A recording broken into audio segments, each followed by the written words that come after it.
38 социальных выплат, компенсаций и пособий отныне выплачиваются не Рострудом и соцзащитой, а пенсионным фондом. Изменения вступили в силу с 1 января 2022 года. Все переданные полномочия относятся к 5 группам граждан страны. Их будет назначать и выплачивать пенсионный фонд. Речь идет о пособиях, выплатах, о компенсациях для 5 категорий граждан.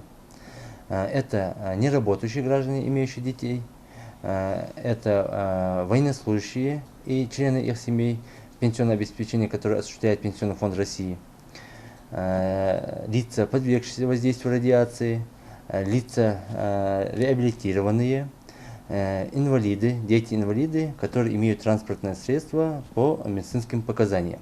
Из общего списка больше всего передано выплат, а именно 21 гражданам, подвергшимся воздействию радиации, 6 выплат для граждан с детьми, 5 для военнослужащих, 2 для репрессированных и 1 для инвалидов. С полным перечнем можно ознакомиться на сайте Пенсионного фонда. Вот основные выплаты, которые наиболее актуальны для Ингушетии. С этого года Пенсионный фонд России начал назначать пособия, выплаты гражданам, семьям, имеющим детей. Это такие пособия, это как пособие по уходу за ребенком до 1,5 лет, гражданам, неработающим.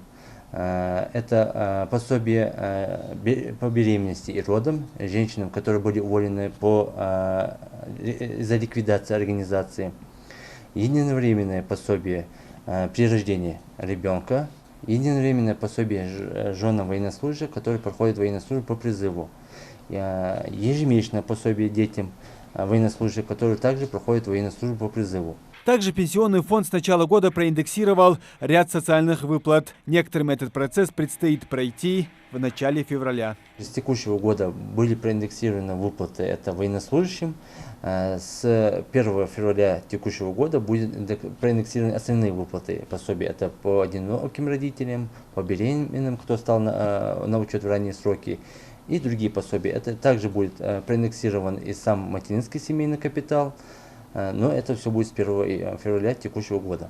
В Пенсионном фонде напомнили, что все новые меры поддержки, которые с этого года переданы им, будут выплачиваться автоматически. То есть гражданам, получавшим выплаты ранее через Роструд или органы соцзащиты, не нужно заново подавать документы в Пенсионный фонд. Муслим Ганиев, Магомед Дидигов, Новости 24.